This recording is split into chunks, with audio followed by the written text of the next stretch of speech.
அனைவருக்கும் வணக்கம். தமிழே, உன் பெயரால் ஊற்றெடுத்து ஓடுகிறேன் நதியாக. கலப்புக்கும் நீயே கடலாகி நில். எண்ணுவதும் உன்னையே, எழுதுவதும் உன்னையே, உண்ணுவதும் உன்னையே, உயிர்ப்பதும் உன்னையே. என்னை முழுதாய் ஆட்கொண்ட என் தமிழன்னைக்கும் என் பள்ளி நிர்வாகத்திற்கும் ஆசிரியர் பெருமக்களுக்கும் என் முதற்கண் வணக்கத்தை தெரிவித்துக் கொள்கிறேன்.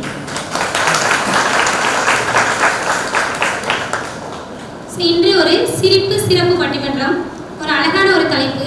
இன்றைய இளம் தலைமுறையினருக்கு நாம் கொடுக்கும் சுதந்திரம் ஆரோக்கியமானதா ஆபத்தானதா? ரெண்டு அணியில பேச இருக்காங்க. நம்ம ஸ்கூல்ல இருக்கனால ஸ்கூலை பத்தி சொல்லுவோம். ஒரு குழந்தை வீட்டுக்கு போன உடனே என்ன சொல்லுவோம்? வீட்டுக்கு வந்து அம்மா முதல்ல ட்ரெஸ் சேஞ்ச் பண்ணு, ஃபேஸ் வாஷ் பண்ணு, காலையெல்லாம் கழுவிட்டு வந்து உட்காருங்க. வந்த உடனே எதுன்னு சொல்லுவோம்? எங்கள் டீச்சர் தான் ஸ்கூலில் என்ன இரிட்டேட் பண்ணுதாங்க, எரிச்சல் படுத்துதாங்க. நீயும் என் அம்மா வந்த உடனே நோய்ங்க. சரி, இந்த வீட்டில் எனக்கு நிம்மதியே இல்லை, வந்த உடனே உட்கார கூட ஒரு சுதந்திரம் இல்லையா அப்படின்னு சொல்லும். அந்த இடத்துல இருந்து ஒரு குழந்தை ஒரு சுதந்திரத்தை எதிர்பார்க்குது. ஒரு குழந்தை பிறந்து வளர்ந்து திருமணமாகி அது பெரிய பையனாக வளர வரைக்கும் சுதந்திரத்தை எதிர்பார்த்துட்டே தான் இருக்கும். திருமணம் ஆனோடனே தனிப்பட்ட சுதந்திரம் இருக்காது, அது வேற விஷயம். அதை பற்றி நம்ம அப்புறம் பேசிடுவோம். இப்போ நம்ம அது குழந்தைக்கு சுதந்திரம் கொடுக்கமா இல்லை நம்ம கட்டுப்பாட்டுக்குள்ளே வச்சிருக்கோமா? அது எங்கே படிக்கணும், எப்படி படிக்கணும், எந்த டீச்சர்கிட்ட படிக்கணும், எந்த ஸ்கூலில் படிக்கணும், என்னெல்லாம் படிக்கணும், எல்லாத்தையுமே நம்ம தான் முடிவு பண்ணிட்டு இருக்கோம். அதனால தான் இந்த ரெண்டு தலைப்பு. ஒரு குழந்தை இளம் தலைமுறையினருக்கு தேவை சுதந்திரம் ஆரோக்கியமானதா ஆபத்தானதா? ஆரோக்கியமானதுன்ற தலைப்பில் இங்கே வந்து 10ஆம் வகுப்பு ஆசிரியர்கள், ஆங்கில ஆசிரியை இந்துமதி அவர்கள், அறிவியல் ஆசிரியர் ராமலட்சுமி அவர்கள், தமிழாசிரியர் சுசிதா அவர்கள் பேசியிருக்காங்க. ஆபத்தானது என்ற தலைப்பில் ஸ்ரீதேவி மேடம், திரு ஆண்டனிசன், திரு ரஜியா பேகம் அவர்கள் பேச இருக்கிறாங்க. முதலில் நமது இங்கிலீஷ் டீச்சர் இந்துமதி அவர்களை ஆரோக்கியமானதே அப்படின்ற தலைப்பில் பேச அழைக்கிறேன்.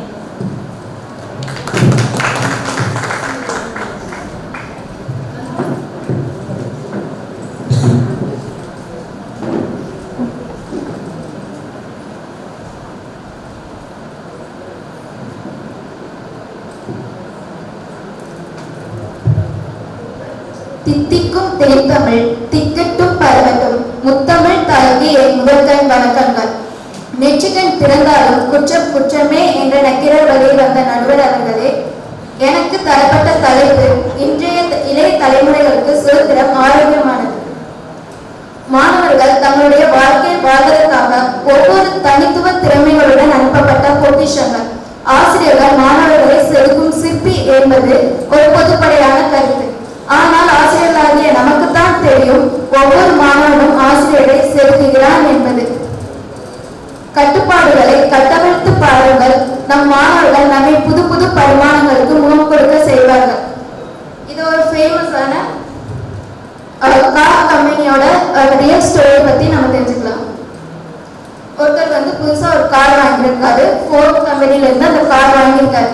அந்த கார்ல இருந்து டெய்லி அவர் வகுப்பு போயிட்டு அவர் வீட்டுக்கு ஐஸ்கிரீம் வாங்கிட்டு போவார்.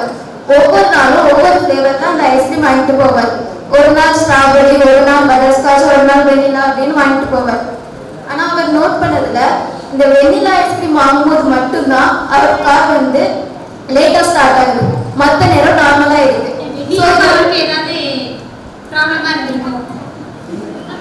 ஸோ இதை பத்தி ஒரு கம்ப்ளைண்டாவே அவர் அந்த கம்பெனிக்கு சென்ட் பண்றாரு. 4th டைம் இந்த தடவை கம்ப்ளைண்ட் கொடுக்குறாங்க. ஸோ 4th டைமும் வந்து அவங்க கம்ப்ளைண்ட் எடுத்துட்டு என்ன பண்றாங்கன்னா கார் நல்லா செக் பண்றாங்க. ஸோ கார் நார்மலா தான் இருக்கு, நீங்க தான் லூஸ் மாதிரி கம்ப்ளைண்ட் கொடுக்குறீங்கன்னு சொல்லிட்டு போயிட்டாங்கன்னா அதுக்கு வேணுமே. ஸோ 5th டைமும் அவர் வந்து கம்ப்ளைண்ட் கொடுக்குறாரு. ஸோ 5th டைம் இன்னொருத்தவங்க வராங்க. அவங்க யோசிக்கிறது எல்லாமே யூனிக்கா டிஃப்ரெண்டா தான் இருக்கு. ஸோ வெண்ணிலா ஐஸ்கிரீம் வாங்கும்போது மட்டும் ஸ்டார்ட் ஆக மாட்டேங்கும். ஆமா, வெண்ணிலா ஐஸ்கிரீம் வாங்கும்போது மட்டும்தான் ஸ்டார்ட் ஆக மாட்டேங்குது. நெக்ஸ்ட் என்ன பண்றாருன்னா அவர் அந்த ஓனர் கூடயே இருந்து அவர் எப்போ கார் ஸ்டார்ட் பண்றாரு, எப்போ பர்ச்சேஸ் பண்றாரு, எப்போ ஐஸ்கிரீம் வாங்கிட்டு ரிட்டர்ன் வராரு, எல்லாமே டைம் நோட் பண்ணிக்கிட்டே இருக்காரு. எல்லா ஃப்ளேவர் வாங்கும்போது அவர் நோட் பண்ணிட்டே இருக்காரு. அவருக்கு இப்போதான் ஒரு சொல்யூஷன் கிடைச்சது. என்ன அப்படின்னா மற்ற ஐஸ்கிரீம் ஃப்ளேவர்லாம் அவர் தேடி தேடி எடுத்துட்டு வந்து கார் வரும்போது லேட் ஆகுது. ஆனா வெண்ணிலா ஐஸ்கிரீம் வாங்கும்போது மட்டும் சீக்கிரம் வாங்கிட்டு வராரு. எதனால அப்படின்னா வெண்ணிலா வந்து எல்லாருமே ஃபேமஸான ஐஸ்கிரீம் அப்படிங்கிறதுனால ஐஸ்கிரீம் பார்லர்ல அது ஃபர்ஸ்டே இருக்கனால அதை ஈஸியாக பர்ச்சேஸ் பண்ணிட்டு வந்துடுறாரு. ஸோ இதனால கார் என்ன ஆகுதுன்னா சீக்கிரமே ஆன் ஆகிட்டு ஆஃப் ஆகுறதுனால கார் வேப்பர் லாக் ஆகுது கண்டுபிடிச்சிருக்காரு. ஸோ இதே மாதிரி தான் ஒருத்தர் எப்போ சுதந்திரமாக யோசிக்கிறாங்களோ அப்போ தான் அவங்களுக்கு உண்மையான ப்ராப்ளம்க்கான சொல்யூஷன் கிடைக்கும். இதே மாதிரி தான் நம்ம ஸ்டூடெண்ட்ஸ்க்கு நம்ம சுதந்திரத்தை பறிச்சு வச்சுட்டு நம்ம சொல்றது மட்டும்தான் கேட்கணும், நம்ம சொல்றது மட்டும்தான் பண்ணணும்னு அவங்கள ஒரு பொம்மை மாதிரியே வச்சிருந்தோம் அப்படின்னா அவங்களால எதுவுமே சாதிக்க முடியாது. ஸோ அவங்களுக்கு என்ன பிடிக்குமோ அவங்களுக்கு என்ன வருமோ அதை அவங்கள சுதந்திரமா செய்ய விட்டா மட்டும்தான் அவங்களுக்குள்ள டேலண்ட்டை வெளிக்கொண்டு வர முடியும். நமக்கு கூட இருக்கிறவங்க நல்லவங்களா கெட்டவங்களான்னு யோசிக்கிறது கூட சிந்தனை சுதந்திரம் இங்க தேவைப்படுது. எனவே இளைய தலைமுறைகளுக்கு சுதந்திரம் அவசியமானதே என்று கூறி விடைபெறுகிறேன். நன்றி. ரொம்ப அருமையாக பேசுறீங்க மேடம். ஐஸ்கிரீம் வச்சு ஒரு கதை சொன்னீங்க. நாங்களும் நிறைய ஐஸ்கிரீம்லாம் வச்சிருக்கோம். இந்த கசாட்டான ஒரு ஐஸ்கிரீம் பார்த்தீங்கன்னா இந்த வயல்ல பாத்தி கட்டுற மாதிரி கலர் கலராக வச்சிருக்காங்கல்ல, என்னென்ன ஃப்ளேவர் இருக்கு என்னன்னே தெரிய மாட்டேங்குது. சரி, அதுக்கும் ஒரு சுதந்திரம் தேவைதான் போல. ரொம்ப அழகாக பேசுறீங்க. நன்றி மேடம். அடுத்து நமக்கு ஸ்ரீதேவி மேடம் அவர்கள் சுதந்திரம் ஆபத்தானதே என்ற தலைப்பில் பேச வர.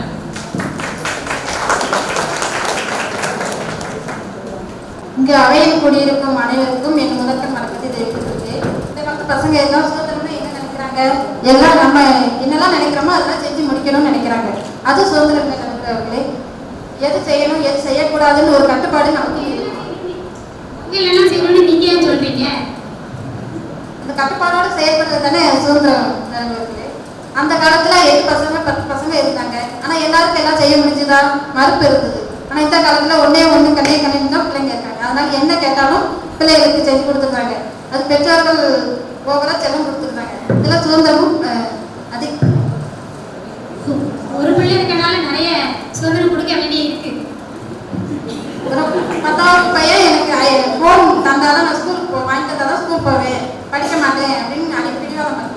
உடனே பெற்றோர்களும் பாசத்துல ஆப்பிள் ஐபோன் வாங்கி கொடுத்துருக்காங்க. ஆப்பிள் ஐபோன் கையில வச்சுட்டு அவனை படிக்க சொன்னா படிப்பானாமா?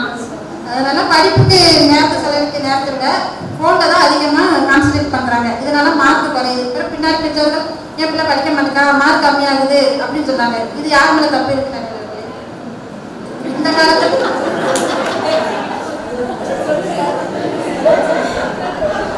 பெற்றோர்கள் மேலே தப்பு இருக்கு. கேட்டதெல்லாம் வாங்கி கொடுத்து கொரோனா டைம்ல மொபைல் போன் இல்லைன்னா படிக்கவும் இல்லை பிள்ளைகள். அதுக்காக வாங்கி கொடுத்தது இப்போ அவன் எதுக்கெல்லாம் யூஸ் பண்ணிட்டு இருக்கான்.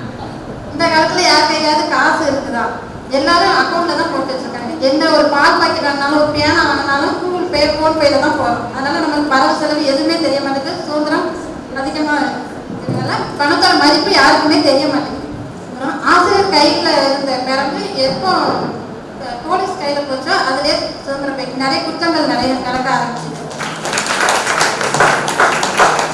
அப்பாடாச்சா இந்த இளைய தலைமுறைக்கு காந்திஜிகள் அப்படியே சொல்லியிருக்காரு. அவருக்கு அப்படியே தெரிஞ்சிருக்கு.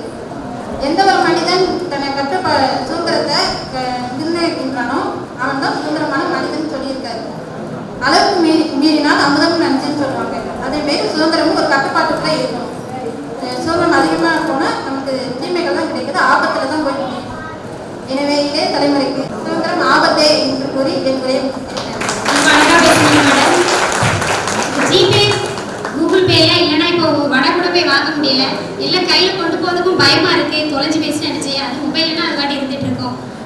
அந்த பண மதிப்பு கூட தெரியாத அளவுக்கு சுதந்திரம் தேவையில்லை அப்படின்னு அழகா சொன்னீங்க. ரொம்ப நன்றி.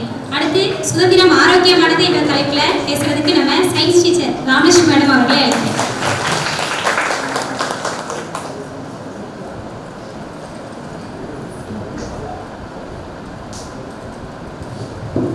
அவையில் அமர்ந்திருக்கும் அனைவருக்கும் என் இனிய காலை வணக்கம். பொதுவாக சபைகள் அனைத்தும் கணம் நிரம்பியவர்களாலும் அரங்கங்கள் கனம் குறைந்தவர்களாலும் நிரம்பியிருக்கும். சற்று மாறாக இன்று சபைகள் கனம் குறைந்தவர்களாலும் அரங்கம் கனம் நிறைந்தவர்களாலும் நிரப்பப்பட்டிருக்கிறது.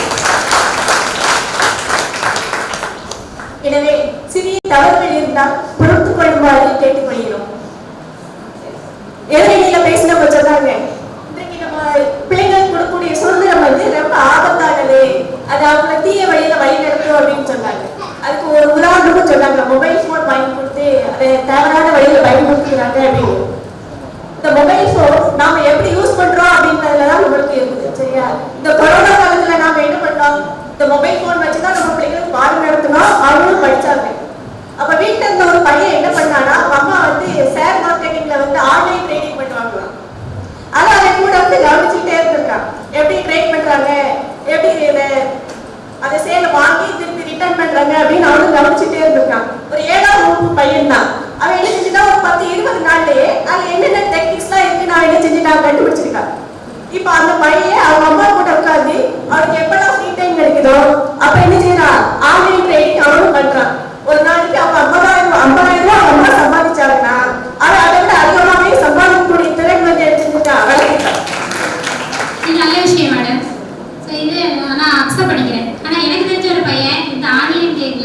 கேம்ல அடிக்ட் ஆகி வீட்டுல இருந்த 1 லட்சம் ரூபாயும் எப்படி போச்சுன்னே தெரியல.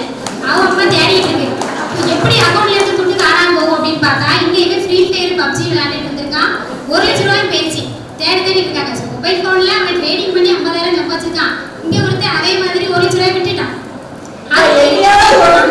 நடக்கும்னு வச்சுக்கோங்க. அதுக்கு ஒட்டுமொத்தமா எல்லாரையும் தப்பு சொன்னா சரியாகாதுல்ல. இப்ப நம்ம ஃபிளைட்ல பயணம் பண்றோம்னு வச்சுக்கோங்க. ஏதோ ஒரு கிளைமேட் சேஞ்ச்னால ஒரு சின்ன ஆக்சிடென்ட் நடக்குதுன்னு வச்சுக்கோங்க. எல்லா ஃபிளைட் ஜர்னியுமே தப்பானது, ஃபிளைட்ல யாருமே பயணம் பண்ணக்கூடாது அப்படின்னு சொல்ற மாதிரிலாம் இருக்கு நீங்க பேசுறது. ஃபிளைட்ல போறதுக்கு மட்டும் இல்ல மேடம், ஆட்டோல போறதுக்கும் பயமா தான் இருக்கு.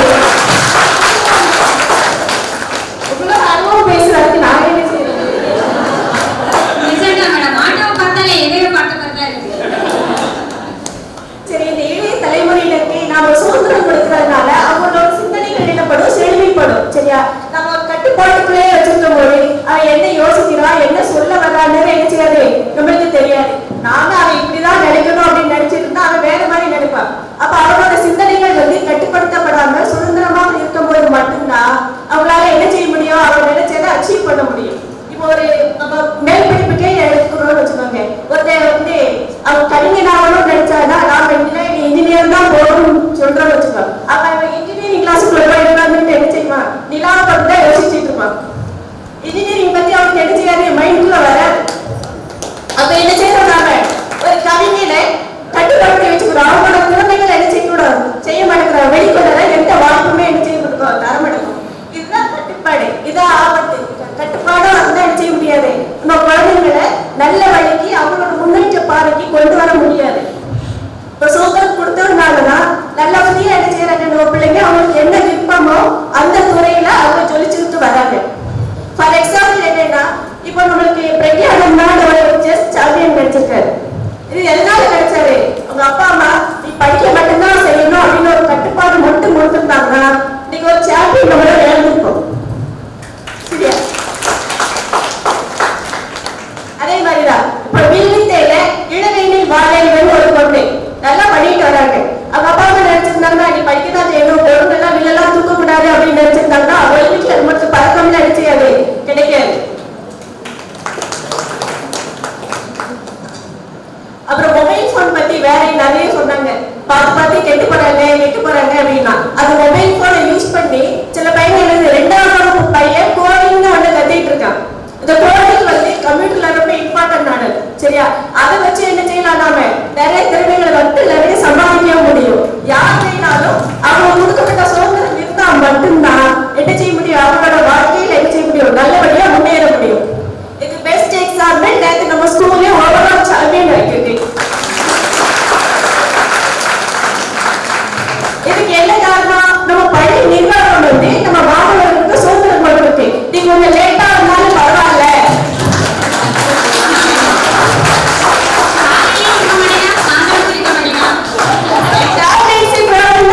கொஞ்சம் தியாகம் பண்ணதான் செய்யணும். சரியா? பள்ளி நிர்வாகம் அந்த மாணவர்களுக்கு என்ன செய்யுது, ஒரு சுதந்திரம் கொடுத்ததுனாலதான் நம்ம கோப்பையை நேரத்தை வெற்றிட்டு வந்திருக்கோம். அதனால நம்ம இப்ப எளிய தலைவர்களுக்கு கொடுக்கக்கூடிய சுதந்திரம் ரொம்ப ஆரோக்கியமானதுதான் என்று சொல்லி விடைபெறுகிறேன்.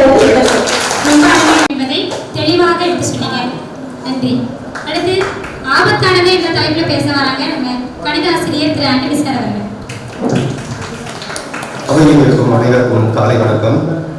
நான் நேரடியாக கான்செப்ட் வந்துடுறேன். நம்ம எதிர்மையை சேர்ந்த ராமேஸ்வரம் என்ன சொன்னாங்க, நேற்று நம்ம ஸ்டூடெண்ட்ஸ் எல்லாம் சுதந்திரமா விட்டதுனாலதான் அவன் போய் கோப்பையை நின்றுட்டு வந்தான் அப்படின்னு சொல்லி. கண்டிப்பா கிடையவே கிடையாது. கட்டுப்பாடு ரொம்ப முக்கியம். அந்த கட்டுப்பாடு ஒவ்வொரு பண்ணணும் அப்படின்னு சொல்லி அவங்களுக்கு கொடுத்த அந்த கைடன்ஸ்னாலதான் அந்த கோப்பை அவனால வெற்றி வர முடியுது. கண்டிப்பா நினைச்சிடும் அவங்க சாரி ஒவ்வொரு பக்கம் சுத்திட்டு இருப்பாங்க தவிர கண்டிப்பா அந்த கோப்பை நம்மளுக்கு கிடைச்சிருக்காது. அந்த கட்டுப்பாடு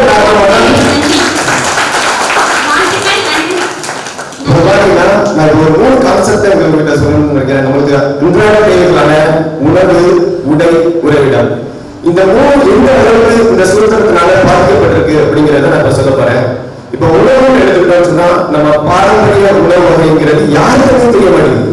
இப்ப இருக்கிறவங்களுக்கும் சரி, நம்மளோட குழந்தைகளுக்கும் சரி, எதுவுமே அதை பார்த்தாலும் எடுக்கிற மாதிரி யாருமே அதை ஏற்றுக்கொள்ளக்கூடிய நிலையில இல்லை. எக்ஸாம்பிள் பார்த்தீங்கன்னா நான் கொஞ்சம் கல்யாணமான புதுசில் பார்த்தீங்கன்னா போட்டது போய் சாப்பிட்டேன். சரி எல்லாரும் பீஸா பீஸா பீஸான்னு சொல்றாங்கன்னு சொல்லி நான் ஆர்டர் பண்ணிட்டேன். பீஸா கொண்டு வந்து வீட்டு வந்து வச்ச உடனே நானும் எடுத்து அப்படியே எடுத்து அதுல சீஸ் தான் அப்படியே பார்த்தீங்கன்னா பூசணை பட்ட மாதிரி அப்படியே போயிட்டே இருந்துச்சு. சரி டேஸ்ட் பண்ணி பார்ப்போம்னு சொல்லி லைட்டா டேஸ்ட் பண்ணி பார்த்தேன். அது எனக்கு கொஞ்சம் கூட டேஸ்ட் கூட தெரியல. அப்படியே ஃபேமிலி கொஞ்சம் கொஞ்சமா சாப்பிட்டாங்க. எல்லாரும் ஐயோ என்ன இருக்கு அப்படின்னா என் பொண்ணு சொன்னா, அப்பா மாத்தி ஆர்டர் பண்ணிங்கப்பா, நீங்க ஸ்வீட் பீஸா ஆர்டர் பண்ணலப்பா அப்படின்னா. ஐயோ ஸ்வீட் பீஸாவா, ஸ்வீட் பீஸா பண்ணுவாங்கன்னு சொல்லி சொன்னேன். அடுத்து வந்து ஸ்வீட் பீஸா வந்து வச்சாங்க. அதையும் டேஸ்ட் பண்ணிப்பாங்க. அதே டேஸ்ட் அதை விட மோசமா உடனே வெயிட் சார் என்ன சார் கொஞ்சம் குற்றால நினைக்கிறேன், கொஞ்சம் எப்படி பாருங்க அப்படின்னு sir. Sir first time try பண்றீங்க அப்படின்னா. ஆமா சார். சார் டேஸ்டே அதான் சார் நல்லா இருக்கும் சார், சாப்பிடுறாங்க சார்.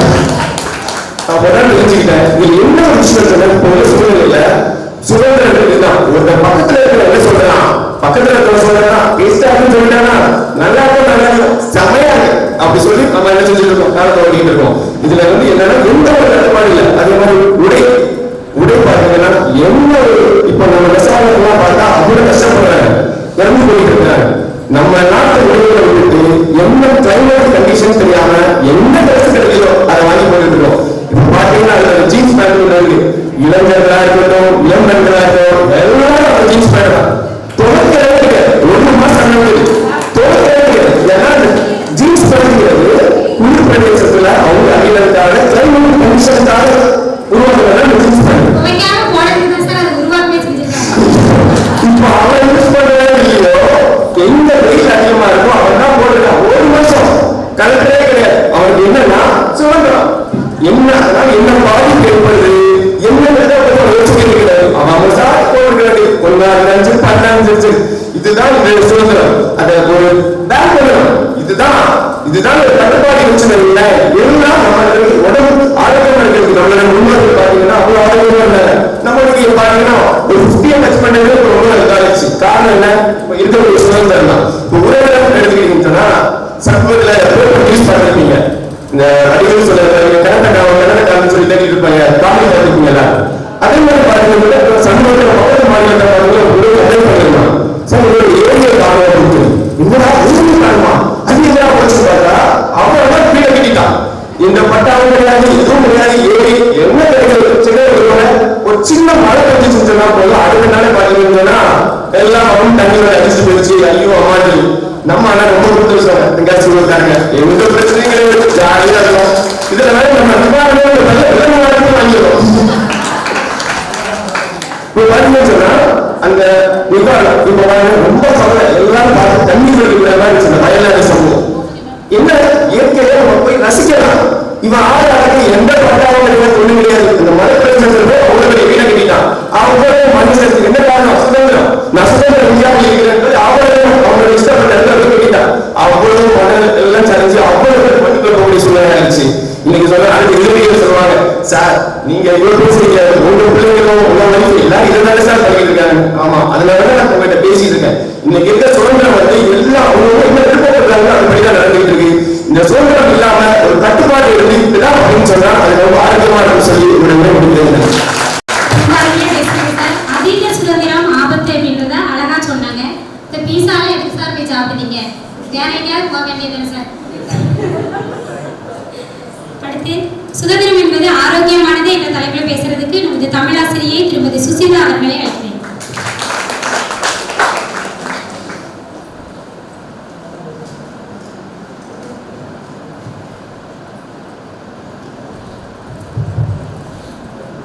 கடவுளுக்கு நன்றி. சங்கம் வைத்து பிறந்தவளே, என் அங்கம் முழுதும் நிறைந்தவளே, கண்களில் நீராய் கலந்தவளே, கடவுளின் உருவாய் தெரிந்தவளே, தமிழே நீயே என் உடலே, பிறந்து சிறந்திட்ட மொழிகளிலே சிறந்த பிறந்த தமிழ் மொழியாம் தாய்மொழிக்கு முதல்வன் வணக்கத்தையும் இங்கு கூடியிருக்கும் அனைவருக்கும் என் வணக்கத்தையும் தெரிவித்துக் கொள்கிறேன். ஃபர்ஸ்ட் சுதந்திரம்னா என்ன அப்படின்னா என்னன்னா, நாம யாருக்கு அடிமையாக கூடாது, யாரையும் நாம அடிமைப்படுத்த கூடாது. இதுதான் என்ன அப்படின்னா சுதந்திரம். இந்த சுதந்திரத்துக்கு தான் நம்ம அப்பத்துல இருந்து போராடிட்டும் வந்தோம். இதைத்தான் இப்பவும் நாம என்ன பண்றோம், அந்த சுதந்திரத்துக்காக தான் போராடிட்டு இருக்கோம். இதை பத்தி இந்த சுதந்திரத்தை பத்தி நிறைய பேர் பேசி ஜான் அமோஸ் ஹோமஸ்கி அப்படிங்கிறவர் என்ன சொல்லியிருக்காரு அப்படின்னா, ஒரு கட்டுப்பாடற்ற இல்லாட்டி கட்டுப்பாடோட இருக்கக்கூடிய குருட்டு மனப்பாடம் செய்யக்கூடிய கற்றல் வந்து அழிச்சிடணும், அது தேவையில்லை, கட்டுப்பாடோட ஒரு கல்வி இருக்கக்கூடாதுன்னு சொல்லியிருக்காரு. அப்போ என்ன அப்படின்னா, கல்வியிலேயே வந்து என்னன்னா கட்டுப்பாடு இருக்க கூடாதுன்னா, வாழ்க்கையில எல்லா விஷயத்திலையும் கட்டுப்பாடு இருந்தா அது வந்து என்னன்னா அழிவு தான் தரும் அப்படின்னு சொல்லியிருக்காங்க. ஒரு நேர்மறையாளர் ஒரு எதிர்மறையாளர், அவங்க 2 பேர்கிட்டையும் பொதுவாக ஒரு கொஸ்டின் கேட்டாங்க. என்ன அப்படின்னா, இந்த ரோஜா பூ இருக்குல்ல, சிகப்பு நிறத்துல இருக்குல்ல, அந்த ரோஜா பூ ஏன் சிகப்பு கலர்ல இருக்கு அப்படின்ட்டு. உடனே அந்த எதிர்மறையாளர் என்ன சொன்னார் அப்படின்னா, அது பக்கத்துல முள்ளு நிறைய இருக்கு, குத்தி குத்தி குத்தி குத்தி என்ன ஆயிடுச்சு அப்படின்னா அது சிகப்பாயிடுச்சு அப்படின்னு சொன்னாங்க. எதிர்மறையாளர் இப்படி சொல்லியிருக்காரு. நேர்மறையாளர் என்ன சொன்னாங்கன்னா, என்னை சுத்தி நிறைய முள்ளு இருக்கு, ஆனா அந்த முள்ளுக்காலுமே நான் அழகா இருக்கேன், அதனாலதான் நான் வெக்கப்பட்டு சிரிக்கிறேன், அதனால என் முகம் வந்துச்சு அப்படின்னா. இப்போ நானும் அதான் சொல்றேன், இந்த எதிரணியில பேச வர எல்லாரும் இந்த எதிர்மறையானவங்க தான் நான் சொல்றேன். என்ன அப்படின்னா, நம்ம பார்க்கக்கூடிய நோக்கம் தான் எல்லாத்துக்கும் காரணம். நாம என்ன பண்றோம், நம்மளோட நோக்கம், நம்மளோட பார்வை எப்படி இருக்குங்கிறதான் சொல்லும். அவர் எல்லாமே பேச அளவுக்கு தான் பேசுவார், செயல்ல ஒண்ணு இருக்காரு. ஏன்னா கடைக்கு கூட்டிட்டு போனாலும் அவர் பொண்ணு என்ன கேட்குது, என் பிள்ளை என்ன கேட்குது அதான் வாங்கி கொடுப்பாரு. எல்லாமே அப்படிதான் செய்வாரு. செஞ்சுட்டு கட்டுப்பாடு எங்களும் கட்டுப்பாடா இருக்கணும்னு சொல்றாரு. இதெல்லாம் அவரோட பேச்சு பயணம் மட்டும்தான், வேற எதுவுமே கிடையாது. மாசத்துல 30 நாள் கட்டில தான் சாப்பிட்டேன். அடுத்து என்ன அப்படின்னா, ஒரு ஸ்கூல் பையன், அவனுக்கு வந்து விவரமே தெரியல, 5ஆம் கிளாஸ் படிக்கிற ஒரு பையன், இல்ல ஒரு 2ஆம் கிளாஸ் படிக்கிற பையன். அந்த பையன் போய் என்ன கேட்டானா, அம்மாட்ட போய் செக்ஸ் தான் என்னன்னு கேட்டான். உடனே அவன் அம்மா அடி வெளுத்துச்சான். அடுத்து திருப்பி அப்பா எதுக்கு பிள்ளைய அடிக்க, உடனே இப்படி பேசுறாங்க அப்படின்னா அப்பா நான் சப்புன்னு இருக்கான். நாளைக்கு ஸ்கூலுக்கு போகணும், போய் இந்த டீச்சர் எல்லாம் சொல்லி கொடுத்தாலும் அதை போய் பார்க்கணும். உடனே வந்து ஸ்கூலுக்கு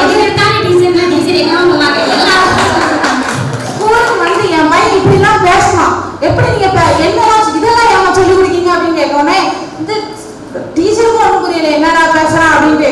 அவனும் போய் உட்காந்துட்டான். பக்கத்துல இருந்த ஃப்ரெண்டு, என்னடா மாப்பிள்ள இன்னும் மீனிங் தெரியலையா? ஆமாடா, ஐடென்டி கார்டுல பாப்பேன்டா செக்ஸ்னா என்னது, என்னடா சொல்ல. அப்ப என்னன்னா, இந்த சமுதாயம் எப்படி இருக்குன்னா, அவன் என்ன பேச மாட்டானே தெரியல. அவனை புரிஞ்சுக்கிட்டாம போட்டு வெளுத்தோம்னா அப்ப நாளைக்கு அவன் கொஸ்டின் கேட்பானா, அவன் எதையுமே கேட்க மாட்டான். அவனுக்குள்ள வந்து என்னன்னா, எந்த உள்ள நம்ம என்ன கேட்டாலும் அடிப்பாங்களோ திட்டுவாங்களோ அப்படிங்கிற எண்ணம் வந்துகிட்டே இருக்கும். அதனால நாம அவனுக்கு சுதந்திரம் கொடுக்கணும். அவன் வேற விதமா கேட்டாலும் அதை பக்குவமா எடுத்து சொல்லணும். நாம சொல்லாம யாரு சொல்லவா அப்போ அவங்களுக்கு? அப்ப என்ன அப்படின்னா, இதுதான் சுதந்திரம், நாம தான் உருவாக்கணும் அந்த சுதந்திரத்தை. அடுத்து என்ன அப்படின்னா, இடையில ஒரு பயோடேட்டா பார்த்தேன். அதுல தெரிந்த மொழிகள்னு பார்த்தோம்னா தமிழ், தெலுங்கு, இங்கிலீஷ், கர்நாடகம், கொரியன் நிறைய இருந்துச்சு. எப்படி அவனுக்கு கொரியன் தெரியும் அப்படின்னு பார்த்தா, நான் கொரியன் வெப்சீரி பார்த்தேன், அதனால எனக்கு கொரியன் தெரியும். அப்ப என்ன அப்படின்னா, அவன் கொரியன் வெப்சீரி பார்க்கறது 2வது, ஆனா அது மூலம் ஒரு மொழியை கத்துக்கிட்டாங்க. இந்த ஆரோக்கியமான சுதந்திரம் தானே, அப்ப அது பெரிய விஷயம் தானே. அடுத்து என்ன அப்படின்னா, ஒரு பையன் வந்து அவன் ஃப்ரெண்டை கூப்பிட்டு அவன் அம்மாட்ட சொன்னானா, இம்மா நாளைக்கு என் ஃப்ரெண்டை கூட்டிட்டு வர வீட்டுக்கு அப்படின்னானா. அப்படியாடா அப்படின்னு சரி, அவனுக்கு எந்த ஊரு பேரை சொன்னான். அப்போ அம்மா சாட்டிஸ்ஃபைட் ஆகல. ஏடா அவன் அப்பா பேர் என்ன பேரு அப்படின்னு கேட்டாங்க. அவன் சொன்னான், அதுக்கும் சாட்டிஸ்ஃபைடே ஆகல அவன் அம்மா. அடுத்து டைரக்டாவே கேட்டாச்சு, அவங்க என்ன ஆளு? ஏமா அவன் ஆயுதைய சிங்கிள் தான் சொல்லவே அம்மை பாட்டுக்கு என்ன செய்வாங்க, சிங்கிளா தான் இருப்பாங்க. அப்ப என்ன அப்படின்னா, அவன் அந்த இனத்துக்குள்ள என்ன அப்படின்னா அதை சொல்ல விரும்பல. அவன் அதை கூட என்ன பண்றான் அப்படின்னா, கேஷுவலா எடுத்துட்டு அந்த இனம் ஜாதி இனம்ங்கிறத அவன் எடுத்து சொல்ல விரும்பல. அப்ப இது ஆரோக்கியமான சுதந்திரம் தானே. இனமெல்லாம் போகணும்னா இது ஆரோக்கியமான சுதந்திரம் தான். நம்ம நிறைய பேர் என்ன அப்படின்னா, ஒரு அரிசிக்கு இருந்தா 2-3 கல் இருக்கதான் செய்யும். அதுக்காக அரிசியவே தூரவா போட முடியும்? இல்ல அந்த கல்லை தான் தூக்கி போடுவோம். முடியாது, கல்லை மட்டும்தான் தூர போடுவோம். அப்ப நான் என்ன செய்யணும் அப்படின்னா, நம்ம கிட்ட இருக்கக்கூடிய சுதந்திரத்துல தேவையான எடுத்துட்டு தேவையில்லாத தூக்கி தூர போட்டுக்கிட்டே இருக்கணும். அதுக்கு என்ன அப்படின்னா, இந்த ரெடி ஜெஸ்லின் அப்படின்னு ஒருத்தவங்க உண்டு, தெரியுமா நடுவரே உங்களுக்கு? அது யார் அப்படின்னா, ஐரோப்பிய மாலுமி, ஒரு பெண் மாலுமி. அவங்க எந்த ஊர்ல பிறந்தாங்கன்னா அரியக்குடியில அழியக்கூடியில பிறந்து இன்னைக்கு ஐரோப்பியால ஒரு மாநிலியா இருக்காங்க அப்படின்னா அது அவங்க அப்பா கொடுத்த அவங்க பேரண்ட்ஸ் கொடுத்த சுதந்திரம் தானே இன்னைக்கு ஐரோப்பிய மாநிலியா உருவாக்கிட்டு அது மாநிலிய உருவாக்குறது அவங்க மட்டும் ஆகாம அந்த அழியக்கூடியில இருந்து இன்னைக்கு 20 பேரு அந்த மாநிலியா ஆயிருக்காங்கன்னா அது உருவாக்குது சுதந்திரம் எல்லாரையும் உருவாக்குதுன்னு தான் நான் நினைக்கிறேன். இதை லாஸ்டா ஒண்ணு சொல்லிட்டு போயிருந்தேன். அதாவது என்ன அப்படின்னா விவேகானந்தரோட குரு அதாவது ராமகிருஷ்ண பரமஹம்சர் அவர் என்ன அப்படின்னா ஒரு ஆத்திகவாதி சரியா பக்தி நம்ம பெரியார் ஒரு நாத்திகவாதி யாருனாலும் ஃபாலோ பண்ணலாம் நாத்திகவாதி. நம்ம உலகநாயகன் கமல் என்ன சொல்லுவார் அப்படின்னா கடவுள் இல்லைன்னு சொல்லல இருந்தா நல்லா இருக்குன்னு சொல்றேன் அப்படின்னு சொல்லுவார். இப்ப நான் என்ன சொல்ல வரேன் அப்படின்னா யாரு எப்படினாலும் ஃபாலோ பண்ணுங்க ஆனா எங்க இளைய தலைமுறை என்ன செய்யுது அப்படின்னா பெரியாரையும் அம்பேத்கருடைய பகுத்தறிவு கொள்கையை பின்பற்றி சுதந்திரமா தான் வாழ்றாங்க பகுத்தறிவோட தான் வாழ்றாங்கன்னு சொல்லி இந்த சுதந்திரம் ஆரோக்கியமானது என்று கூறி நீங்களும் ஆரோக்கியமானதுதான் வரணும்னு சொல்லி முடிக்கிறேன். நீங்களும் இளைய தலைமுறைன்னு வேற சொல்லிக்கிட்டீங்க.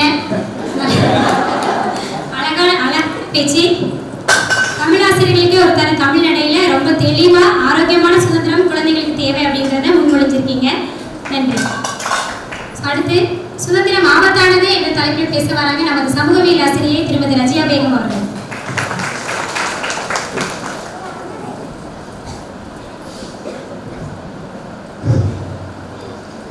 ஆண்டுகளாக ஆக வயது ஏற ஏற இளமை கூடும் பேரதிசயம் பெற்ற என் தமிழமையை போற்றி பொதிகை சாரலிலே தென்றல் தவழும் தென்காசி மாநகரில் அறிவின் கிரீடமாய் ஒழுக்கத்தின் வீடமாய் ஒளியும் ஆக்ஸ்போர்ட் என்னும் கிரீடத்தை வென்ற வெள்ளர்களான நிர்வாக உறுப்பினர்களுக்கும் அந்த கிரீடத்தின் மரகதங்களாக ஒளியும் ஆசிரியர் பெருமக்களுக்கும் எனது வணக்கத்தை தெரிவித்துக் கொள்கிறேன்.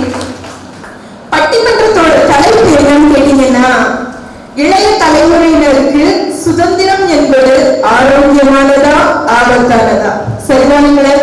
சரியா? இந்த சுதந்திரம் ஆபத்தானதாக முடிய போய்தான் நடுவர்களே இந்த தலைப்பை களப்பென்றிருக்கு. இவ்வளவு நிறைகள் சபையில இவ்வளவு அறிஞர்கள் மத்தியில இந்த தலைப்பு களப்பெற்றதன் காரணமே ஆபத்தா முடிக்கிறாரு. சரிதானுங்களே? சரியா? இப்போ இந்த இளைய தலைமுறைக்கு அதிகமான சுதந்திரத்தை கொடுத்திருக்கோம். அவங்களோட ஆற்றலையும் வேகத்தையும் என்ன செஞ்சிருக்கோம் ரொம்ப பாடுபடுத்தி வச்சிருக்கோம். சரிங்களா? இப்போ நம்ம தமிழாசிரியர் ரொம்ப அழகான முறையில எதிரணியில அவங்களோட தமிழ் நடையில ரொம்ப அழகா பேசிட்டு உட்கார்ந்துருக்காங்க. என்ன சொல்லியிருக்காங்க? கொரியன் வெப் சீரிஸ் பாக்குறான், கொரியன் லாங்குவேஜ் நல்லா கத்துக்கிறான் அப்படின்னு சொல்லியிருக்காங்க. சரிதானுங்களா? ஆனா அந்த கொரியன் லாங்குவேஜ் நல்லா கத்துருக்கான் ரைட்டு. நான் ஒரு சமூக அறிவியல் ஆசிரியையா மற்ற கலாச்சாரங்களை படிச்சுக்கோன்னு தான் சொல்லுவேன். நானும் என் பிள்ளைங்களுக்கு சொல்லி கொடுப்பேன் மற்ற கலாச்சாரங்களை. ஆனா அதை எல்லாத்தையும் படிச்சுட்டு தமிழ் கலாச்சாரத்தை எல்லாத்தையும் தொங்க விட்டுட்டானே நான் என்ன பண்ணிட்டு வந்து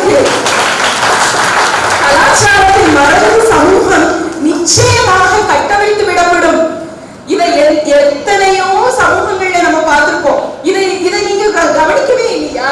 தமிழாசிரியரா இருந்துட்டு நீங்க எப்படி கொரியன் லாங்குவேஜ் நீங்க இப்படி போற்றி பேசுறீங்கன்னு எனக்கு இன்னும் புரியல.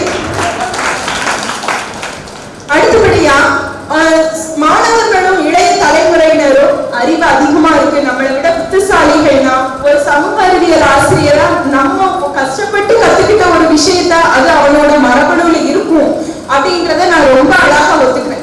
சரிதானுங்களா? ஆனா அப்படி இல்லாம அந்த ஆற்றலும் வேகமும் ஒரு கட்டுப்பாடு இல்லைன்னா கட்டாயம் அது ஆபத்துலதான் போய் முடியும். இத ஒரு பிரபல்யமான ஒரு தவளை கதை மூலமா நான் அது விளக்கணும்னு விரும்புறேன். அது நிறைய பேருக்கு தெரிஞ்சுக்கலாம். சோ என்ன அப்படின்னா நம்ம நடுவர் அவர்கள் மாதிரி ஒரு மெத்த படித்த உயிரியல் ஆசிரியை சரியா ஒரு ஆய்வகத்துல உயிரியல் ஆய்வுக்கூடத்துல லெபரட்டரியில என்ன செய்யறாங்க ஒரு தவளையினுடைய உடல் கூறுகளை பற்றி என்ன செஞ்சுட்டு இருக்காங்க பாடம் நடத்திட்டு இருக்காங்க. சரிங்களா? அந்த தவளையினுடைய உடல் கூறுகளை பற்றி பாடம் எடுத்துட்டு இருக்காங்க. இப்படி பாடம் எடுத்துட்டு இருக்கும் போது அந்த அறிவியல் ஆசிரியர்கள் அனைவருக்குமே தெரியும் லெபரட்டரியில போனா முதல்ல நம்ம மூஞ்சி சிடுசிடுன்னு இருக்கணும். ஏன்னா எதையும் எதை எப்படி எப்படி போட்டு உடப்பான்னு தெரியாது. நம்ம அப்படி சிடுசிடுன்னு இருந்தா மட்டும்தான் அவன் எதையும் தொட மாட்டான். ஆஹா நம்ம அசைஞ்சோம்னா ஏதாவது ஒண்ணு நம்ம கட்டாயம் கெட்டோம்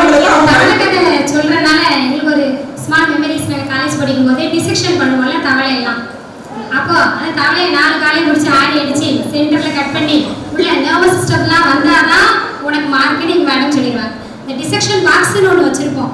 அந்த பாக்ஸ் எடுத்து அந்த நைஃப் இருக்க ஸ்மெல்லு, அந்த பாக்ஸ் ஸ்மெல்லு, அதை டிசெக்ஷன் முடிச்சுட்டு அந்த கை கழுவிட்டு சாப்பிடாமலாம் இருக்கக்கூடிய நாட்கள்லாம் நிறைய இருக்கு. ஸோ நீங்க தவளை சொல்றதுனால அது ஒரு மெமரியா நான் சொல்லிடுறேன்.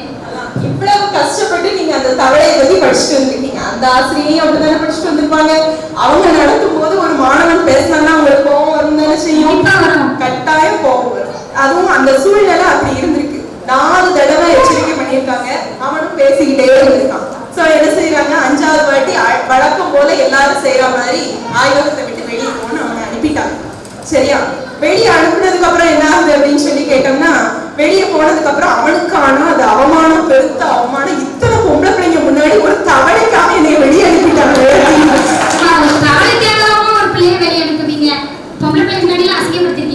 இப்படி அசிங்கப்படுத்திருக்காங்கன்னு அவனுக்கு அவ்வளவு. நீங்க சொன்னீங்க எவ்வளவு கஷ்டப்பட்டு படிச்சிருக்கேன்னு. அவனும் அதே மாதிரி படிச்சு வரணுன்றது அந்த ஆசிரியரோட கனவா இருந்திருக்கணும் இல்லையா? சோ அதை காரணம் காட்டிதான் அவனை வெளியே அனுப்பியிருக்காங்க. என்ன பண்ணிருக்கான், அவனால அந்த அவமானத்தை தாங்கவே முடியல. அப்ப என்ன செஞ்சிருக்கணும், அவன் அதை பத்தி படிக்கணும்னா முதல்ல புக்கை பரட்டிருக்கணும். ஆனா அவனோட அறிவு என்ன சொல்லியிருக்கு, போய் ஒரு தவளையை எடுத்துட்டு வா, நீ கட்டாயம் அதை பத்தி ரிசர்ச் பண்ணி தெரிஞ்சே ஆகும். ஒரு தவளையை எடுத்துட்டு வந்தாச்சு, அதுக்கு ட்ரைனிங் கொடுத்தாச்சு. ஜம்ப்னு சொன்னா மட்டும்தான் அது குதிக்கும், இல்லாட்டி பாதி ஏதோ செஞ்சிருவான்னு அதை பயமுறுத்தி வச்சிருக்கான். சோ என்ன செஞ்சுட்டாங்க, தவளையை தூக்கி வச்சாச்சு. வச்சு இப்ப ஜம்ப்னு சொல்லி அதுக்கு ட்ரைனிங் கொடுத்துட்டான். கையில surgical knife, note pad, pen, lab போட்டு எல்லாத்தையும் போட்டு வச்சாச்சு. வச்சுட்டு இப்போ தவளைக்கு ஜம்ப்னு ஒரு 4 வாட்டி சொல்றான். அது குதிச்சிச்சு. அவனுக்கு என்ன புரிஞ்சதோ தெரியல, நோட் பேட்ல எழுதிட்டான். எழுதி முடிச்சதுக்கு அப்புறம் என்ன நடக்குது, சர்ஜிக்கல் நைஃப் எடுத்து பாதி ஒரு காலை வெட்டிட்டான். தவளையோட காலை இப்படி வெட்டிட்டான். வெட்டதோட திருப்பி ஜம்ப் அப்படின்னு சொல்லி சொல்றான். அது பரவாயில்ல, நம்ம எஜமானர் சொல்றாரு, நம்ம செய்யணும் அப்படின்னு சொல்லிட்டு என்ன செஞ்சிருச்சு, கஷ்டப்பட்டு ஒரு 8 எடுத்து வச்சிருச்சு. வச்சதுக்கு அப்புறமா திருப்பி ஜம்ப் அப்படின்னு சொல்லி சொல்றான். அது திருப்பியும் கஷ்டப்பட்டு ஒரு 8 எடுத்து வச்சிருச்சு. திருப்பி நோட் பண்ணிட்டான். திருப்பி ஒரு சர்ஜிக்கல் நைஃப் எடுத்து அடுத்த காலையும் வெட்டிட்டான். வெட்டி முடிச்சதுக்கு அப்புறம் திருப்பி ஜம்ப் அப்படின்னு சொன்னா அது முழிக்குது. ஆஹா, நான் ஒரு பாம்பு வாயில் ஆகப்பட்டா கூட ஜம்ப்னு உள்ள போய் நான் உட்கார்ந்துருவேன். இப்படியே காலை வெட்டி குழப்பப்படுத்துறீடா பாவி அப்படின்னு சொல்லி அதை பார்த்து முடிச்சதுக்கு அப்புறம் அது திருப்பி ஜம்ப்னு சொல்றான். 2 காலை மூடி உடம்பு அந்த பக்கம் போட்டுச்சு. அதுக்கப்புறமும் திருப்பி இப்படியாக அவன் நோட் பண்ணிட்டே வரான். 3ஆவது காலையை வெட்டுறான். திருப்பி ஜம்ப்னு சொல்றான். அதால நகர முடியல. ஒரு 5 வாட்டி 6 வாட்டி ஜம்ப்னு சொல்லிட்டே இருந்தான். அதால நகரவே முடியல. ஐயோ அப்படின்னு சொல்லிட்டு திருப்பி அவன் ஆராய்ச்சி முடிவு எழுதுறான். இப்ப முடிவு வெளியாது. என்ன வெளியாது, தவளையினுடைய கால்களை வெட்டினா தவளைக்கு காது கேட்காது.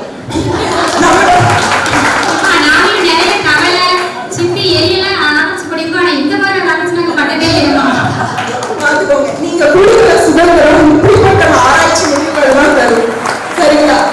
இந்த அளவுக்கு நம்ம என்ன செஞ்சுட்டு இருக்கோம், அவங்களுக்கு சுதந்திரத்தை கொடுத்துக்கிட்டு இருக்கோம். ஆற்றலும் அறிவும் அதிகமாக இளைய தலைமுறைக்கு இருக்கு. அதை நான் இல்லைன்னு சொல்லவே இல்லை. ஆனா அது ஒரு கட்டுப்பாட்டுக்குள்ள இருக்கும் பொழுது மட்டும்தான் பயனுள்ளதாகவும் சீரானதாகவும் இருக்கும் அப்படின்றத இந்த இடத்துல நான் தெரிவிச்சுக்கிறேன்.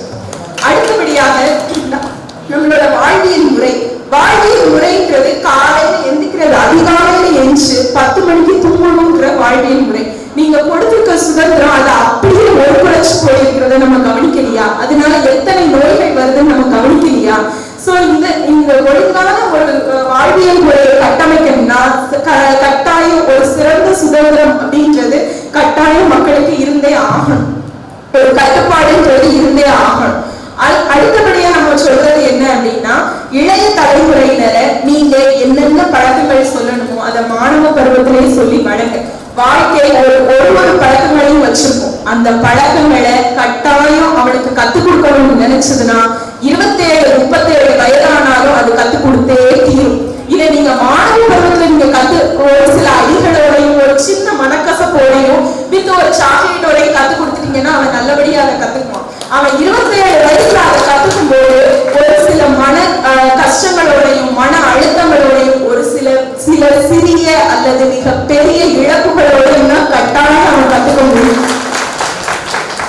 அதனால சுதந்திரம் என்பது ஆபத்தானதே என்று எங்கள் அணிக்கு தீர்ப்பு வழங்குமாறு நான் கேட்டுக்கொள்கிறேன். நன்றி. எவ்வளோ ஆபத்து வரும் பிள்ளைகளுக்கு அப்படின்னு நல்லா அழகாக எடுத்து சொன்னீங்க. இந்த பக்கம் ஆரோக்கியமானது அப்படின்றத நான் ரொம்ப தெளிவாக சொல்லியிருக்கீங்க. இப்போ என்னோட நேரம். 2 அணிலையுமே ரொம்ப அழகாக பேசினாங்க. சுதந்திரம் என்பது நாம் செய்ய விரும்புவதை செய்வது மட்டுமல்ல, செய்ய விரும்பாததை செய்யாமல் இருப்பதும் கூட சுதந்திரம். இதை ஒரு சின்ன தபுசங்கரோட கவிதை மூலமாக நான் முடிச்சுக்கிறேன். ஒரு அப்பா பற்றின கவிதை. என்ன எப்பப்பா கடைசியாக என்னை அடிச்சீங்க? திடீர்னு என்னை அடிக்கிறத நிப்பாட்டிட்டீங்க. நீங்கள் என்னை எப்போது அடிப்பதை நிறுத்தினீர்களோ அன்றே என்னை மட்டும் தனியாக நடந்து போக சொல்லி நீங்கள் நின்று விட்டீர்கள் அப்பா. வாழ்க்கை அடித்த அடியின் வலி தாங்காமல் நான் திரும்பி பார்க்கிறேன். நீங்கள் மருந்திட முடியாத தொலைவில் நின்று விட்டீர்கள். ஏன் என்னை பக்கத்தில் வந்து நீங்கள் அடிக்கவில்லை என்று அந்த கவிதை முடிகிறது. ஸோ இதில் நம்ம என்ன தெரிஞ்சுக்கிறோம்னா, குழந்தைங்களை நம்ம சுதந்திரம் கொடுக்கறது ரொம்ப அவசியம். ஆனால் கட்டுப்பாடுடைய சுதந்திரம் தான் இன்றைய இளைய தலைமுறைக்கு தேவை என்று சொல்லி இந்த உரையை முடித்து